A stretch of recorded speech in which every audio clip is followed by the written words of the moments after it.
Hello. This is a GB News report on the case of Julian Fuks, who a couple of years ago was arrested by the Heavy Squad for a tweet which is subject to a certain amount of interpretation if you happen to be of that sort of a disposition to take it the wrong way. And now I'm going to be talking about that, but a lot has been said about it already. What I'm going to be talking about mostly is the attitude that people have to this sort of case. In this report, which I shall play but without the sound, copyright, so I'll just be telling you what was said.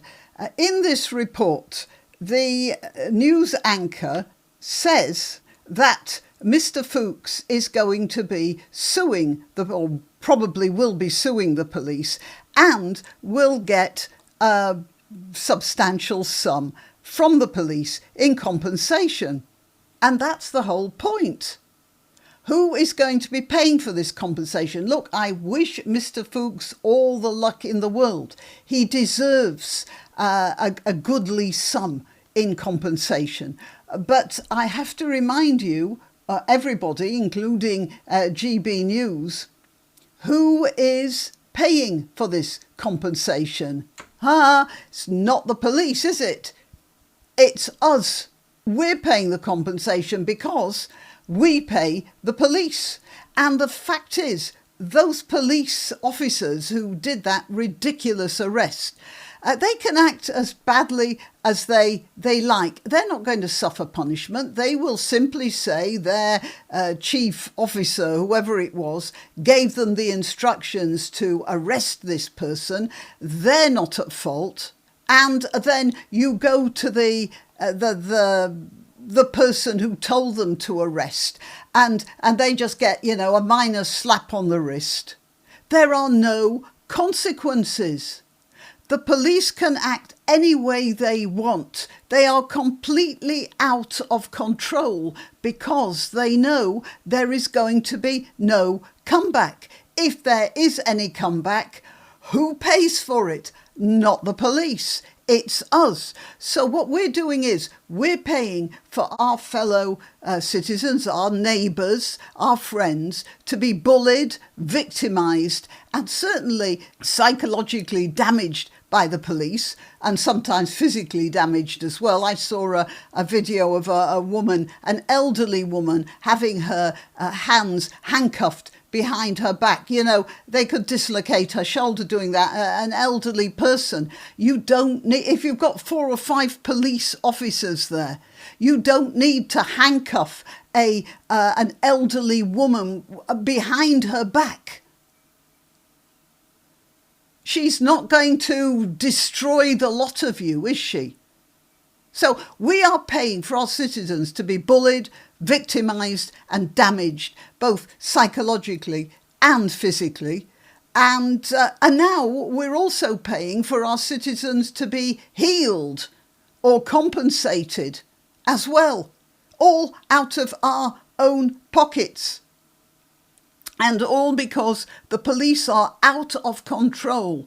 They can do what they want. They have no accountability. So instead of putting their safety on the line by going out and dealing with really violent criminals, most of the time they're going for middle-class retirees or journalists or columnists or something, because it's so much easier. And then you get dozens of police turning up in a lot of vans.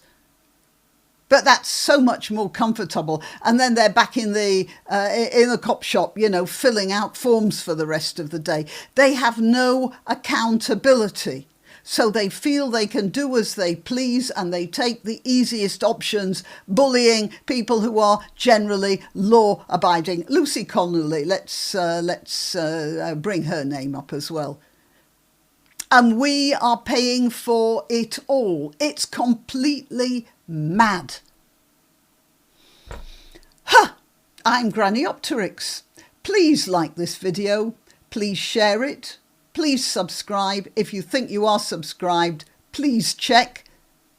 subscriptions can be a bit dodgy occasionally, and click the notification bell as well, or whatever it is on the platform you're using, because then you'll know when next I need to upload a rant about the state of the world. Okay, let's get on with this, should we?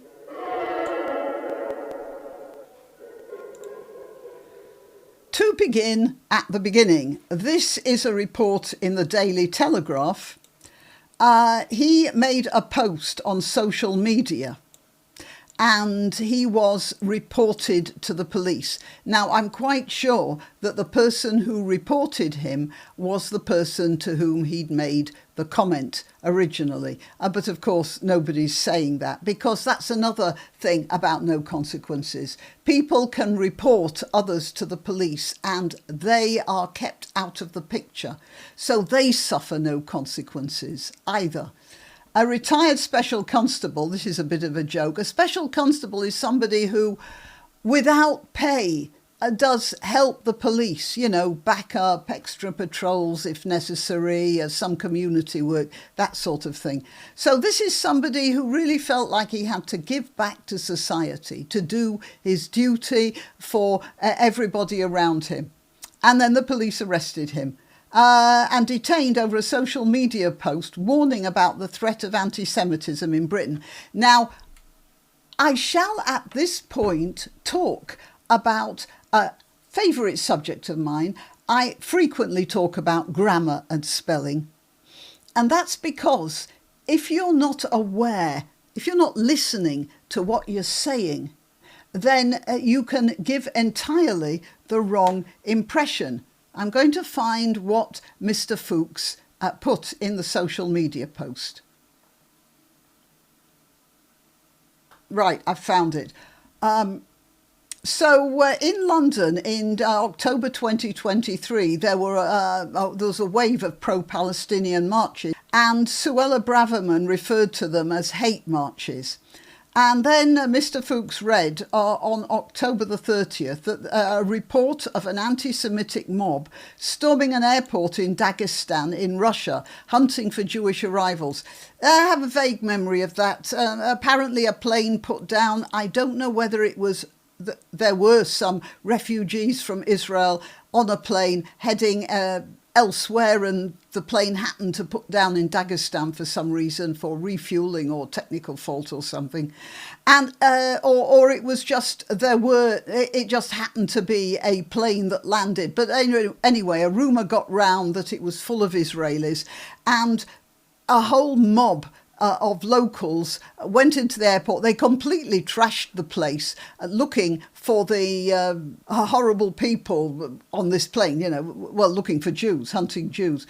The next morning, he logged onto X and saw a post from an account called Mr. Ethical. Oh yeah, just tell everyone how virtuous you are, won't you?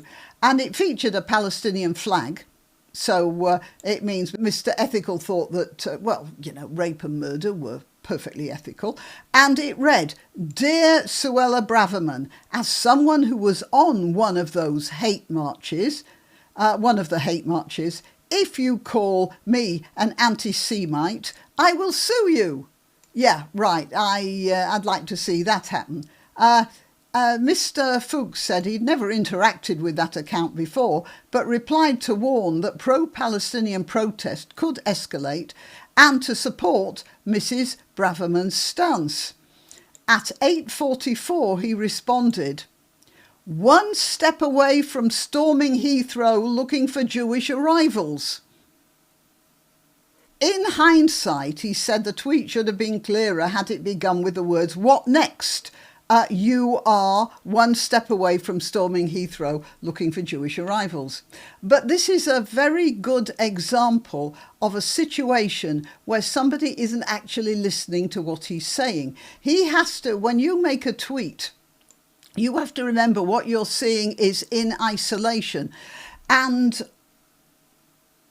it should be perfectly obvious to anyone with a brain that he was saying what Mr. Ethical had come up with was one step away from storming Heathrow. But It's equally possible that Mr. Ethical, seeing a chance for mischief, then reported him to the police. And the police, having been sort of thrown into action, didn't bother to think anymore. They just carried on. And with the next day or so, the Met were referring to his post about concerns around online content. He was whipping up anti-Semitic fury. Now look at this. One step away from storming Heathrow looking for Jewish arrivals. That's what he said. And the police descended upon him en masse and went through his whole house. I'll show you clips of them looking through his stuff, which actually, it would be very funny if it weren't so terribly serious. But it's sort of interesting when you see these pro-Palestine protesters recently shouting, "Zionists will die," when some people were holding a vigil for the Israeli hostages. This was in Leeds. And they were shouting, "Zionists will die." Has this person been arrested? I mean, there were police there. There were police there. Were they? Was that person arrested immediately? No. And that is, Zionists will die. An obvious threat, a direct threat. And yet, this slightly oblique comment here had, I don't know how many police were down there in his place. Let's have a look at this. Sound off. Let's just watch them. They're going through his books.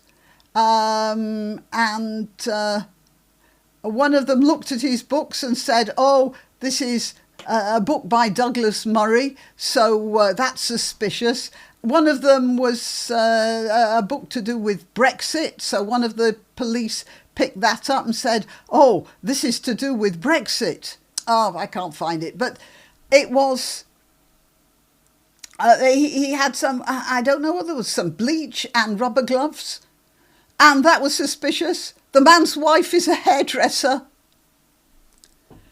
I mean, for those of you who haven't been keeping up with the news here, I kid you not, they arrested him and kept him in jail for 8 hours and then let him off with a caution, which was on his criminal, which made a criminal record. It meant he'd been cautioned by police for a crime, because he had books in his library of by Douglas Murray, and something that supported Brexit, and his wife had rubber gloves and bleach in her possession.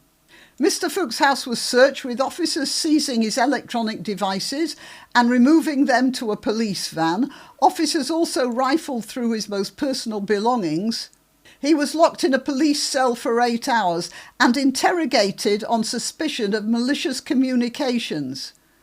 He accepted a caution despite having committed no offence. The caution is being wiped from his record now, by the way, but that's 2 years of hell for a man in his 70s. And as I said, he will get compensation, I hope. And I don't object to that. But why should we have to pay compensation because the police are out of control? They also mention here that in March, officers from Hertfordshire Constabulary arrested and detained the parents of a 9-year-old girl after they'd complained about her school in a WhatsApp group. They'd complained in a local neighbourhood WhatsApp group about this, the way the school was choosing a new school principal. And here we have another example, which I just picked out. Here we are. Here are 2 British police officers right next to these this demonstration. So that proves it's in Britain. That proves that there were police officers there. And these people are marching with signs that I don't want to read aloud for fear of getting restricted by YouTube because it is so extreme. There's a word here. Look at this. There's a word here. Look at that. There's a word here, a bit more specific.